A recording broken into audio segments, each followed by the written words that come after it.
Celebrity deaths that terrified Tinseltown. It is a real-life murder mystery. Some were shocking. He had brutalized her and then taken her cat and dismembered it. And for others, mysteries still remain. Everything around it is suspicious. Join me, Scott Michaels, and my friend Scream Queen Danielle Harris as we walk you in the terrifying footsteps of killers and their victims. She woke up to this man on top of her.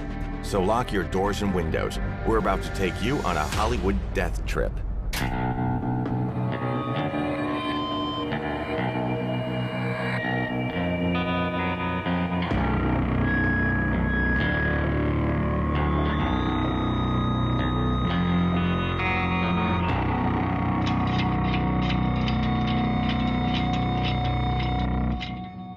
My name is Scott Michaels, and I'm the owner of Dearly Departed Tours in Hollywood. The guy was doing what we now know as autoerotic asphyxiation, which is strangling yourself while you masturbate, as you do. If you want to see the creepy side of Hollywood, I'm the guy. So this is a spot where all the crazy that went down 38 years ago tonight. There is a thing of human remains. Nobody does horror better than Hollywood. So on today's tour, joining me will be one of Tinseltown's Scream Queens. My name is Danielle Harris. I'm what's known as the final girl in horror movies. I've always been really fascinated with true crime, death, horrible things. Knock, knock. Hey. Hi. How's it going? Good. The place looks awesome. It's creepy cool. I like it. I've acquired a couple of more things since you were here the last time. I'm not surprised. Scott's a little, I hate to use the word obsessed, but maybe enamored by death is a better way to look at it. Show me what you got. Okay, that is that wooden post that you see. That's from the bed that Rock Hudson died in 1985. I don't have the mattress because that would be crossing a line. That's creepy, yeah. And that is Sharon Tate's fireplace. That freaks me out a little bit. And it should. I've always said I wanted to be a homicide detective if I was not an actress. So this is kind of like in the back door to really investigate some true crime, gritty, awful, cool things. This is different than the movies. This is real, and this is scary. Well, what are we doing? What do you got planned for me? I've assembled a tour for you, specially, of 5 different individuals. Some of them were murder victims. Some of them were just tragic ends. So if you're set to go? I'm set to go. All right, let me grab my jackets. Take me on the tour. Let us depart. Should you leave your taser? You're gonna take that with us. Oh, God, here we go. And so it begins. Our first story on the tour involves a guy named Johnny Lewis from Sons of Anarchy who absolutely flipped one day. And what he did that day is unbelievable. It's fun to play the hopeless romantic, you know? It's fun to live in that world. Johnny Lewis was a talented young actor who was most famous for his role as Half-Sack on Sons of Anarchy. Despite his promising talents, he was haunted by behavioral issues and granted leave from the hit show. After that, his problems only increased, and he was repeatedly arrested and jailed for assault and drug charges. I wonder if over the years if I've met him. I know he used to date Katy Perry, right? Yeah, they were together for about a year, and apparently it was it was an ugly breakup. We're heading up to where Johnny Lewis lived. Catherine Davis had this house that's been named the Writer's Villa, and it was sort of a boarding house for a lot of up-and-coming actors. Val Kilmer lived there, Parker Posey lived there, and it was a gathering place, a friendly place. These people could sort of, you know, hang out together or party together. They say that George Clooney was a fixture at the house as well, well known to everyone that lived there. Just a place where people could feel comfortable going in and out, and she was the den mother to this crowd. You will see and hear from someone who was actually there an amazing recount of what happened.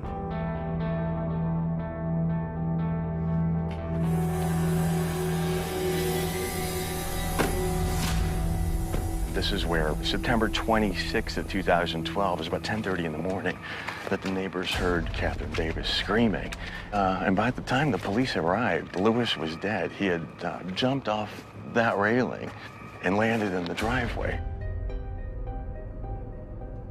A shocking end for a rising actor in Los Angeles. Johnny Lewis beat his 81-year-old landlady to death, attacked 2 other men nearby, then fell or jumped to his own death from the roof. This is an actual crime scene photograph, and you can see exactly where Lewis hit the ground. Johnny's body was lying face up when emergency personnel found him. His skull was crushed above his left eye. Catherine Davis was discovered in the bedroom. She was strangled and suffered blows to the head with a hammer, exposing her brain. In the master bathroom, the body of her cat, Jessie, was discovered, its head bashed in so severely that its eye popped out of the socket. Any idea where he was the night before, what he was doing? And He was sober. I mean, there was nothing in his system. When you do an autopsy report, they're pretty thorough with toxicology and nothing, something no alcohol, with no drugs, nothing. absolutely nothing. Nothing. I wonder if may sound like a morbid question, but I wonder if the driveway's stained at all. As I understand it, they paid $1,000 to have it cleaned off. I could have done it for $50. It's a great house, though, isn't it? Well, before somebody was brutally murdered here, then I would say it was a great house, right? I don't really know if I'm getting that warm, fuzzy feeling, Scott. Actually, we have an interview set up with Daniel Blackburn, and he's the guy that Johnny Lewis attacked before going back in and literally going off the rail over there. So he's going to speak to us. Let's check it out. I said anxiety already. Yeah, I know. I just feel weird. After brutally slaying Davis and her cat, Lewis climbed these stairs and attacked her neighbor and a painter who was working on the neighbor's house. Here we go. Hello? Hello, Mr. Blackburn. Hi. Scott Michaels. Nice to meet you, Danielle Scott. Harris. Danielle. How are you? Nice to meet you. Thank you for taking a few minutes to Sure. share with us. Could you walk us through what happened? Sure. The whole thing kind of starts over this way, and it moves back and forth. It's sort of an event in motion. Take me back through it. So your wife calls for you. You come I downstairs. come down the stairs. He's beating up the painter. Beating up the painter. And then you come out. I put my hand on his shoulder. Okay. And to pull him back. He came up on his feet and hit me before I had a chance to even react. Wow. And I picked up one of these benches. There's a reason there's only 3 of them. I broke the 4th one on him. He looked at me like, why are you bothering me? And I intended to kill him. Coming up, the bloody and horrific last minutes of Johnny Lewis's life. No one who was here that day believes that. Then, Brittany Murphy's dad reveals why he thinks there was foul play in his daughter's death. You thought that Monjack had something to do with Brittany's death. And later, the gruesome murder of a beautiful Playboy playmate. It looked like a horror movie that was staged. On Hollywood Death Trip.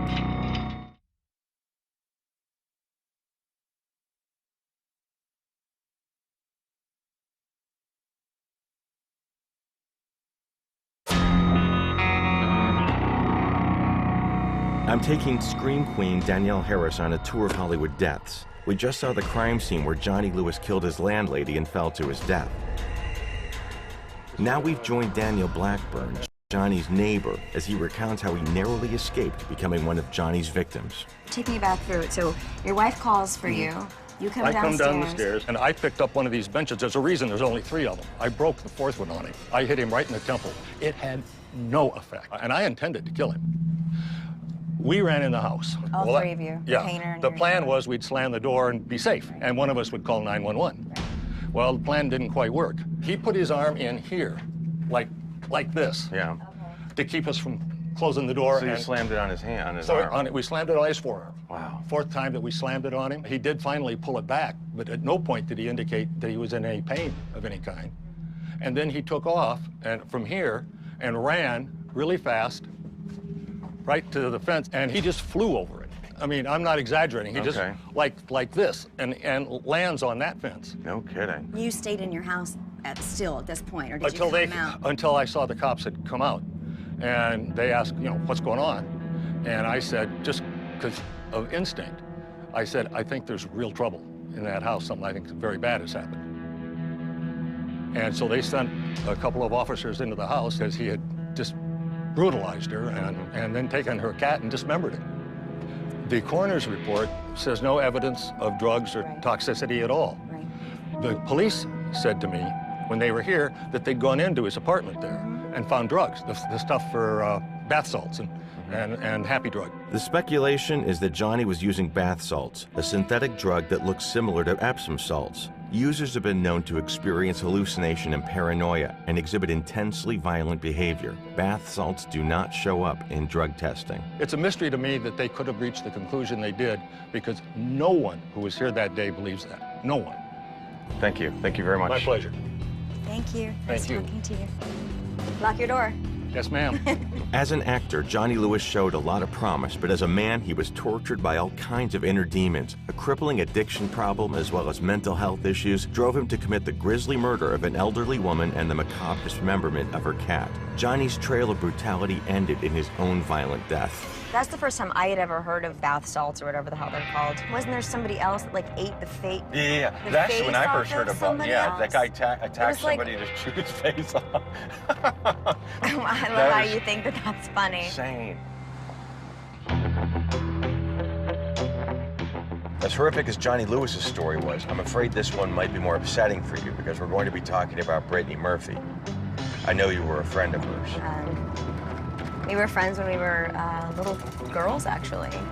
Like 12, 13, I think was when we became friends. She moved out here from New York just shortly after I did for pilot season, and we had the same manager and went to school together. We had our little, like, clique, you know? Brittany Murphy was a 32-year-old actress who had it all. Money, fame, a hunky husband. Well, 2 out of 3 ain't bad. Born in Atlanta, Brittany was raised in New Jersey before coming to LA with her mother, Sharon, to pursue an acting career. She would go on to star in many pop culture hits, including 8 Mile, Clueless, and Girl Interrupted. My ears are popping, that's how high up we are. They say every time your ears pop, you can add $1 million to the price tags on these places. Well, the house actually was destroyed a couple of years ago. We're going to where it stood.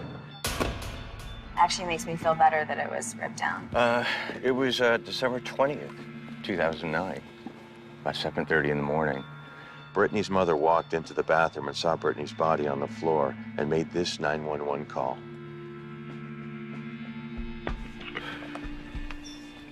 I'm sorry. It went off. It went off. Maybe we're not supposed to play it. Fire Department 97, what's the address of the emergency? Rising Glen Road. Tell me exactly what happened. Oh, my daughter's passed out. They're doing mouth to mouth. Please get here quick, please. Okay, ma'am. Did somebody see what happened?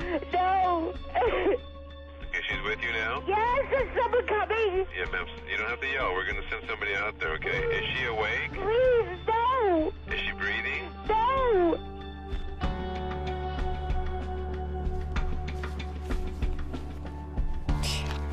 I don't know what to say. I had actually not heard that.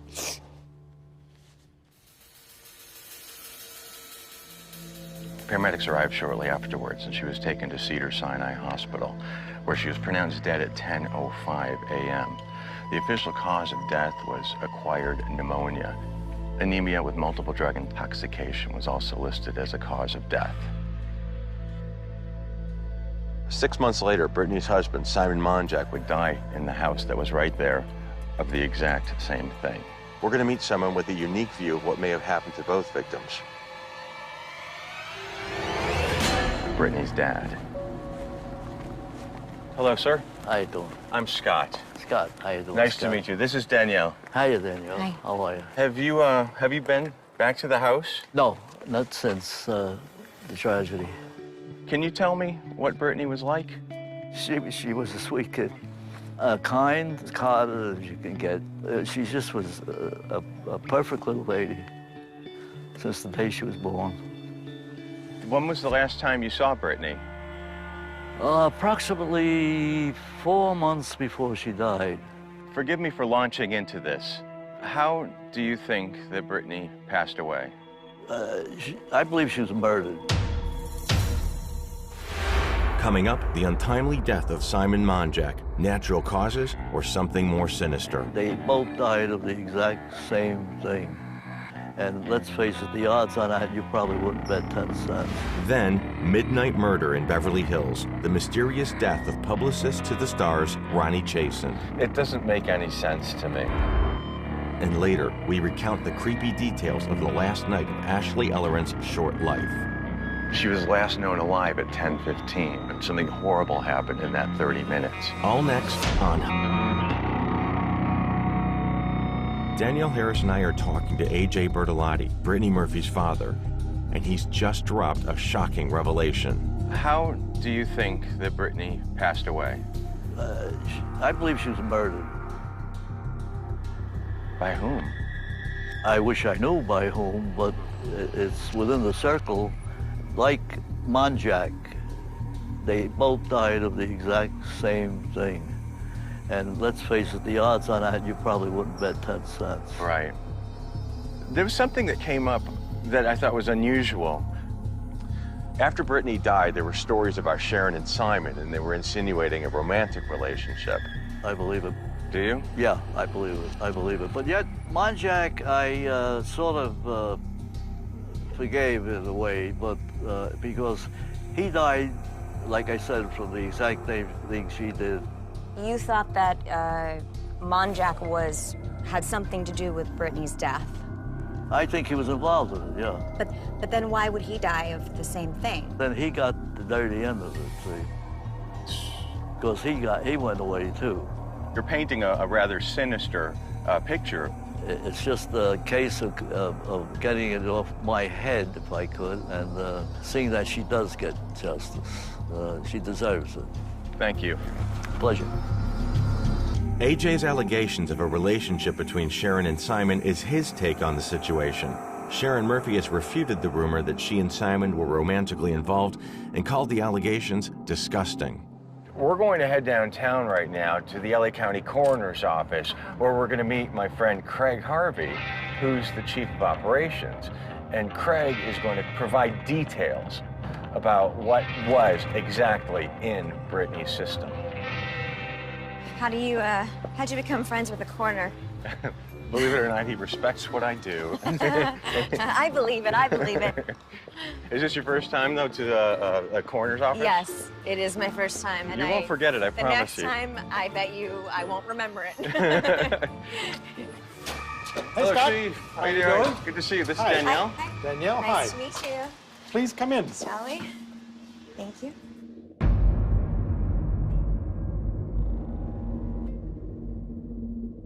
Danielle actually has a lot of interest in this case because she was friends with Brittany. What was her official cause of death? Her official cause of death was community-acquired pneumonia. And she had what's known as an other condition or other significant condition, and that was anemia. Mm-hmm. Those were the things that the medical examiner felt were her cause of death. Can you explain to me how anemia kills somebody? In this case, it didn't kill her. Right. It contributed to her death. We're talking about somebody who probably didn't take the best care of herself. Not eating properly and getting sick a lot, working too much. Right. And what drugs were found in her system? There were a lot of different drugs found in her system, but they were at therapeutic or subtherapeutic levels. What does that mean? The levels indicate that the drug was used recently, but it wasn't necessarily the cause of death. She had pneumonia, she had trouble breathing, and that is probably what ultimately claimed her life. There's no like cocaine. You know, there were so many rumors over the years that she got so skinny because of drug use, and I, as well as I knew her, never saw her not excited and not happy, and I cannot imagine for one moment that she would be someone that would do cocaine. Right. So. And that wasn't found. Simon Monjack died such a short period of time after Brittany Murphy did of the same thing. Community-acquired pneumonia, I believe, was Simon. Did they get it from each other? Probably not, because there was significant time between the two deaths. 5 months. I hadn't talked to her for a couple of years before she passed away, so curious. I don't have access to this stuff. Obviously, I get to read what everybody else gets to read. There's the assertion by individuals that she may have been poisoned. We don't test for poisons routinely. If somebody does come to us and say, we think somebody's been poisoned, we ask them to be very specific. And so if we're going to test for poison, then we're going to look for those specific poisons in our test results. Here you are. Thank you. Thank you. Very much for taking time with us. Nice to meet you. Well, how you doing? You doing okay? I guess I've been holding that in for a while. I'm okay, still a little, whew. Stiff? All right, light me up. This next story on our Hollywood death trip involves lust, greed, beauty, and obsession. A little violence, as well? Oh yeah, a little. As in, there's a lot of violence. In 1979, Dorothy Stratton came to Hollywood chasing stardom with her husband and manager, Paul Snider. 1 year later, Dorothy won Playmate of the Year and was quickly cast in several big screen movies. All seemed rosy at first for the young couple. I think he discovered her when she was about 16 or 17, and he forged her mother's signature on a release to send nude photos to Playboy. So, and they saw the photos, and bam, Hefner was on it and flew her out here like immediately. So, and she got to where she was, a very successful model, and Snider just lost it. By most accounts, Paul Snider was abusive and controlling, and Dorothy had had enough. Dorothy was leaving Paul for Peter Bogdanovich, the director of Dorothy's new film. Bogdanovich was one of Hollywood's top directors and had a history of hooking up with his leading ladies. Snider was enraged by the betrayal.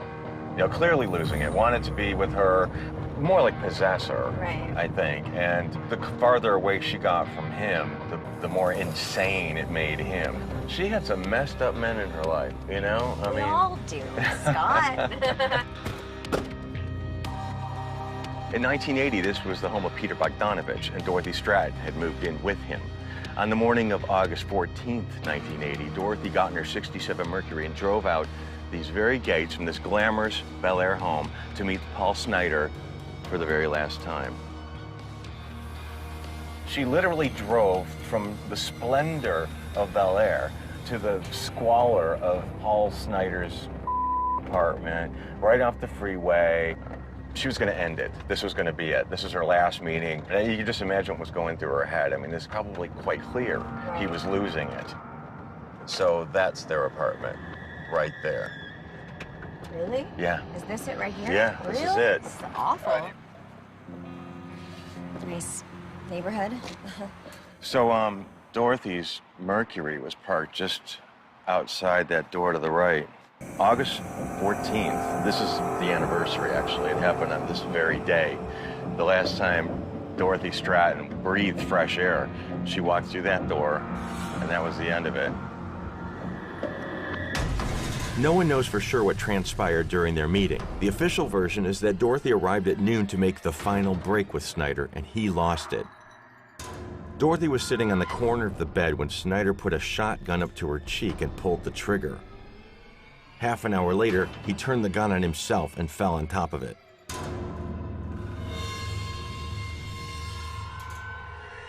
We have Patty Lauerman, who has firsthand knowledge of it. She's the one to discover the bodies. And today, she's going to talk to us for the very first time about that day. Hi, Patty. Hi, Scott. Hi, Scott. And this is Danielle. Hi, Danielle. Hi, Danielle. Nice to meet you. It's been 33 years since you've been here, so Yes. it's really been since that incident. Yes. And Dorothy and Paul lived here with you. Their room was right down the hallway. What's going on in your mind looking at that? I still have that vision of their bodies. When I walked in and found their bodies, Yeah. the roommate and I, we walked in. It looked like to me, a horror movie that was staged.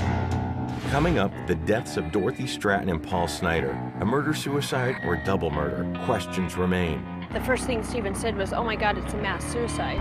Then, the deadly shooting of a powerful Hollywood publicist. Shocking to me that she was able to drive after being shot 5 times. And later, we reveal how Ashton Kutcher narrowly avoided becoming the Hollywood Ripper's next victim on Hollywood Death.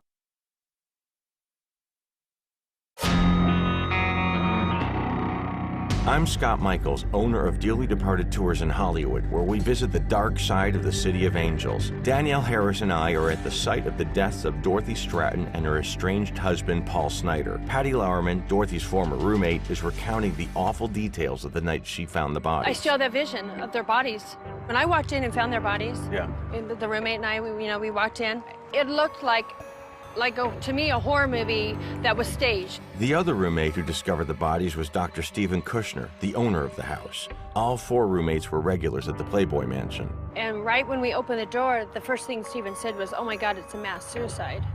So he knew, he just said that so quickly. So Patty, what do you personally, what do you think happened in there? If he killed himself, I don't think it would have been the way it was. Because if you were on your knees and you had a 12-gauge shotgun and you blew the front of your face off, the gun wouldn't land completely underneath you. It would have a kickback and go forward. And it was completely under him. You couldn't even see the weapon unless you moved his body and found the weapon. I think that the whole case was so quick, open and shut case. There's got to be something else that happened in that room. Someone killed her or someone was hired to kill her? I don't see Paul killing Dorothy, and I just have the gut feeling that somebody killed Paul. I walked into that thinking that she was going to just 100% say, walked in, Snyder killed her, he killed himself, but she had a totally different opinion about him. Contrary to Patty's belief, the police were quick to conclude that this was a murder-suicide. Maybe too quickly. She is the only person I've ever heard in life defend him. After walking in and seeing that, no one should ever, ever, ever have to go through anything like that or see anything like that.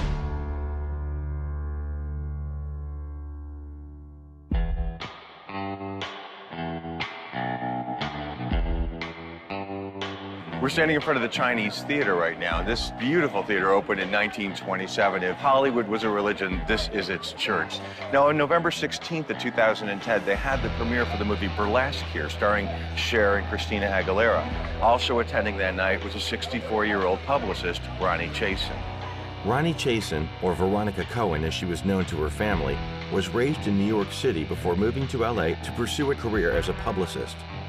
Ronnie may not have been a celebrity herself, but she controlled access to some of the biggest.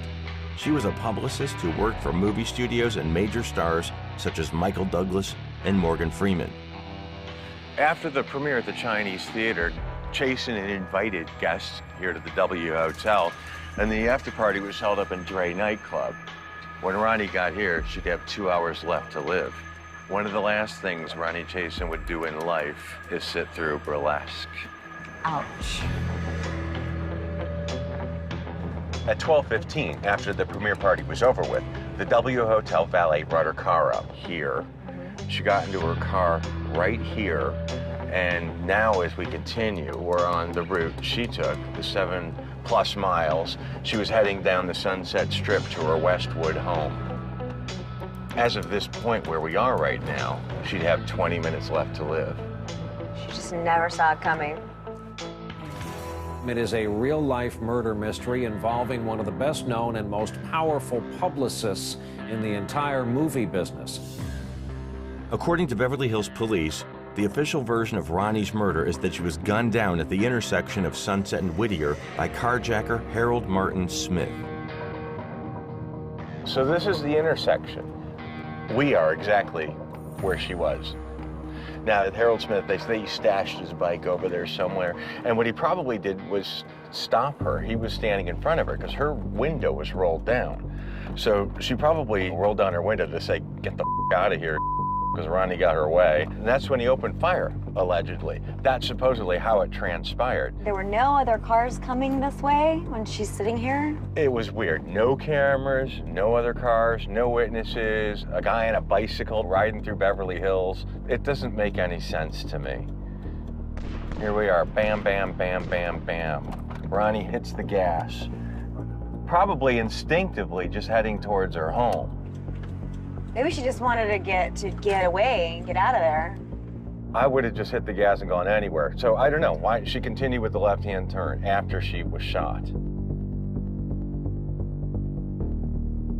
Her car came to a complete stop when she slammed into that lamppost right there.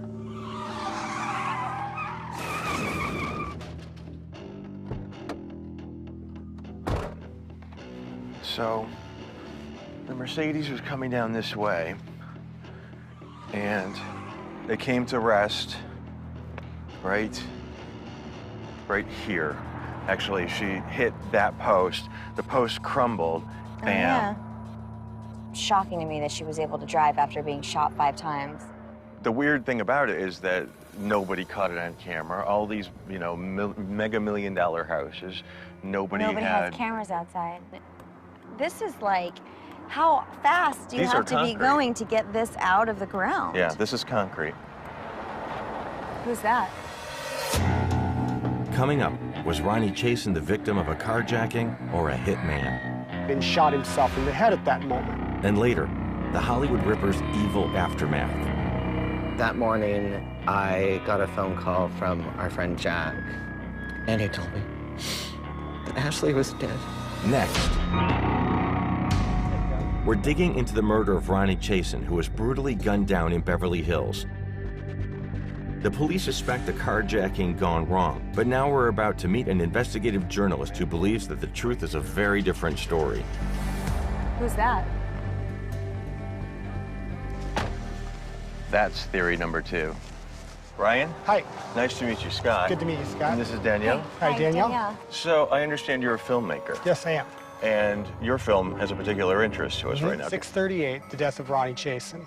We draw the title of 638 from the 6 minutes and 38 seconds of elapsed time from when Ronnie Chasen hung up the phone call from her second in command at Chasen & Company on the night that she was coming down Sunset to the time when the police got the call saying that there had been a collision on Whittier Drive with a pole, and they sent units to the scene of that crash. What is your angle on this? I don't believe personally that the ambush took place at Sunset and Whittier. Really? I think that it took place further down Whittier, just beyond the stop sign, and I think that she immediately lost control of the car and hit the pole pretty quick. So the stop sign closest to where we are right now is where you think she was shot? The reason why I don't believe she was shot at the Sunset and Whittier intersection is because the lights in Beverly Hills on Sunset are designed to facilitate traffic on Sunset, which is a main arterial, as quickly as possible. I asked in the course of my research the city engineer, is there any scenario at that hour of the night that I could roll up to Sunset and Whittier and be stopped for a long enough period to potentially be robbed? And the city engineer said to me, there's no feasible way, not the way that the lights are structured. Because obviously we've heard the story that Harold Martin Smith shot through the passenger window of the car. Well, we all know that any car window is tempered glass. So when it's hit, it shatters into a million pieces. So there should be a corresponding crime scene photo that should demonstrate where the glass was first found. Wherever that window first shattered, that's where she was shot. Beverly Hills Police Department has refused to turn that over, and I find that very peculiar, because if you're confident that you've solved a case, why wouldn't you share that info? Where did they come up with his name? How did he become a suspect? Harold Martin Smith actually came up as the result of a call to the America's Most Wanted. Someone at the Harvey Apartments where Harold was staying said that Harold had been acting funny, that Harold was responsible for this crime. The police on December 1st went to question Harold Smith, and Harold pulled the revolver out of his jacket pocket and shot himself in the head at that moment. The rumor was that he had stated that he was not going back to prison no matter what, because he was a two-strikes felon. He knew when they took him in and they found that gun in his pocket, he knew he was going to go away. Did the bullet that he used to kill himself match what she was shot with? Really good question. We don't know. And the reason that we don't know is because the Beverly Hills Police Department will not release the ballistics report. So there's always the possibility that he might not have been involved at all. Hopefully, the police will release some evidence and we can tie up some of these loose ends, you know? If they release documents pertaining to this, yeah, I think it would satisfy a lot of people, and Ronnie would be able to rest peacefully. The next and final case is a murder that took place in recent Hollywood history and goes down in history as one of the most gruesome Hollywood crimes. In high school, Ashley Ellerin was described as beautiful, outgoing, and according to friends, always the life of the party. She left home in Northern California to study at the LA Fashion Institute. She had a knack for flirtation, and soon Ashley was dating some of Hollywood's biggest stars like Vin Diesel and Ashton Kutcher. It was her outgoing personality that would lead to a friendship with the alleged Hollywood Ripper. This house we're coming up to on the left is the house that Ashley was renting. Quiet neighborhood. Parking lot next door, park across the street, isolated. It was 2001. It was Grammy night, and Ashley was last seen at 10 o'clock. She was getting out of the shower. She was wearing a green terry cloth bathrobe over a tank top and shorts. She was last known alive at 10:15. Something horrible happened in that 30 minutes. Because at 10:45, Ashton Kutcher came to pick her up to take her to a post-Grammy party. It was going to be their first date. Ashton walked up those stairs and walked up to that front door and knocked on the door. She didn't answer, so he looked in the window. He didn't see anything on the inside. He walked around the left side of the house, and it was, a dark pathway. He peeked into the window, and he looked. All he could see was what he thought was spilled red wine. So he thought she blew him off. Then he got back in his car and took off. Ashley laid there for almost 12 hours, over 35 stab wounds to her chest, to her head. There was stabbing, there was ripping, there was mutilation. When they found her body, it was nearly drained of blood. It's awful. It's real. I'm actually gonna have nightmares, for real. One of the most unfortunate facts about this case is that if Kutcher showed up 30 minutes earlier, he would have picked up Ashley and they would have gone to their party and all would have been fine. Or, fortunately, he didn't, because he could have run into the killer. Right. Ashley's body was found the next morning about 9 o'clock by her roommate, Jen DeSisto. Jen and Ashley's best friend, Chris Duran, have agreed to meet with us, and we're going to meet at one of Ashley's favorite Hollywood night spots.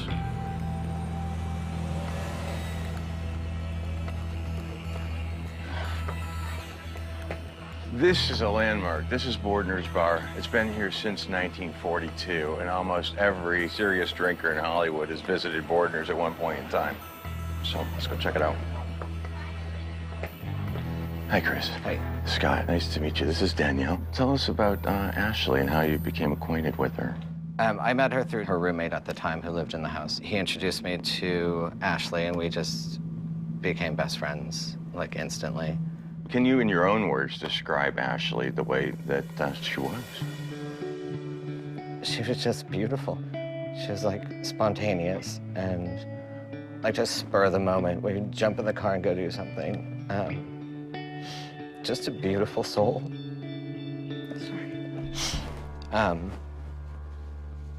Well, let me backtrack a little bit. There was an incident with a car.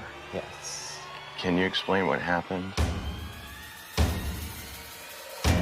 Coming up, we hear a chilling tale of the first encounter between Ashley Ellerin and this man, the alleged Hollywood Ripper. Next on Hollywood Death Trip.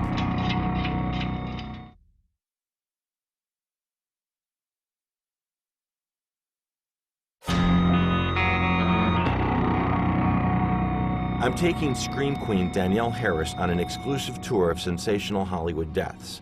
We're on our final case, Ashley Ellerin, who, on the night she was murdered, was minutes away from being picked up by Ashton Kutcher for their first date. You and Ashley may have interacted with her alleged killer? Yes. Can you explain what happened? I pulled up one day, early afternoon, and parked my car, got out, went inside. 10 minutes later, I walked out, and my tire was flat. I really didn't think anything of it. So as I'm changing my tire, this guy started walking down the street, and he offered help. We all started talking. He introduced himself as Michael and gave us his, not his business card, but a business card. He was a heating and air conditioning repairman. You know, he was good looking, Ashley was gorgeous. They were flirting with each other, and he left. And shortly after that, our heater in the house broke. I'm like, oh, we just met this guy that, like, the heating and air conditioning guy, let's call him. So he came, fixed the heater in like 10 seconds. Oh, so you think he may have done something? Yeah, I definitely think that he flattened my tire, and I definitely think that somehow he gained access to the house and did something to the heater so we would call him.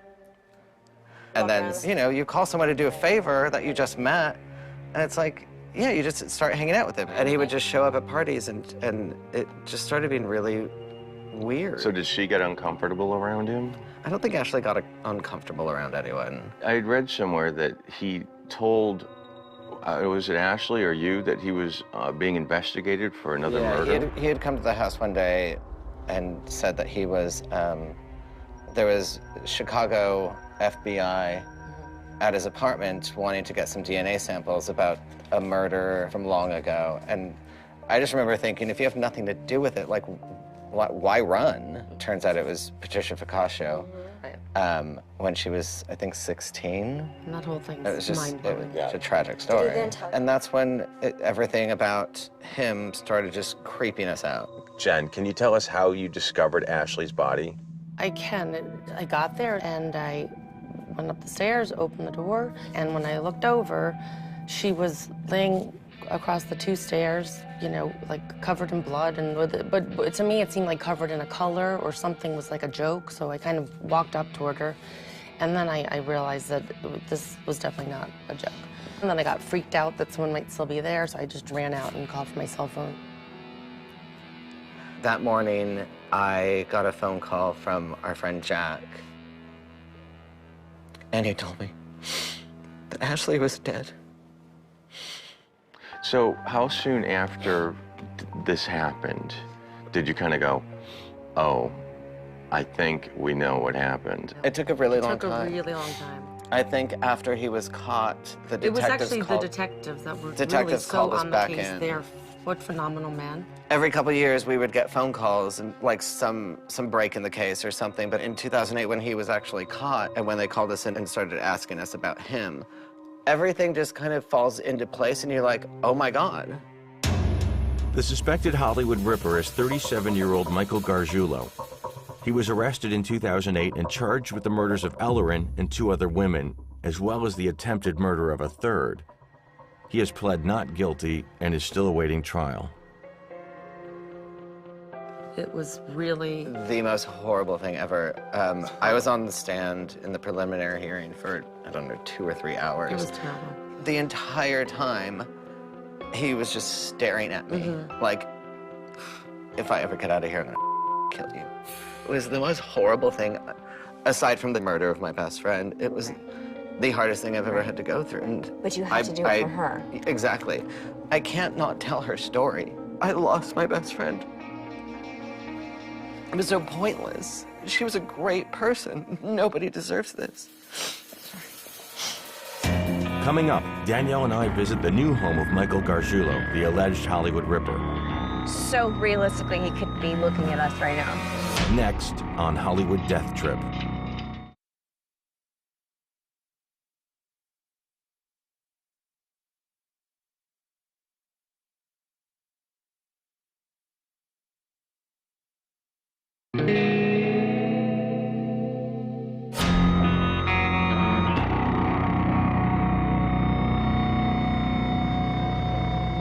The suspected Hollywood Ripper, Michael Gargiulo, waits to have his fate decided in a court of law. Now we're taking a detour to see the place he currently calls home. It's one of the most seedy and sinister corners in the entire city. This is the Twin Towers Correctional Facility, the LA jail, and there is bad in there. Bad people that did bad things are in that building. It's probably the most evil area of Los Angeles. You can see there's not much to do around here except visit a prisoner or be a prisoner. Since 2008, Michael Gargiulo has been behind those walls awaiting trial for allegedly killing Ashley Ellerin, and he's already tried to escape. So he's there right now? He's right there. So realistically, he could be looking at us right now. I think he is, look. And that completely freaks me out. I think it's time to wrap it up. Let's get out of here. Sleep tight.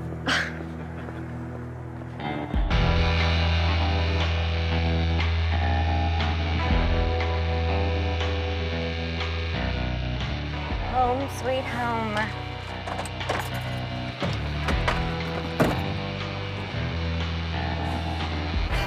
So what'd you think of your tour?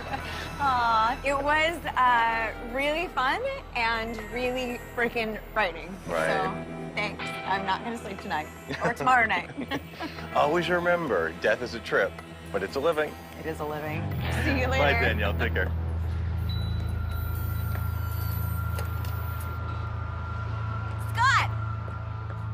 my car. It's all your fault. I freaked out.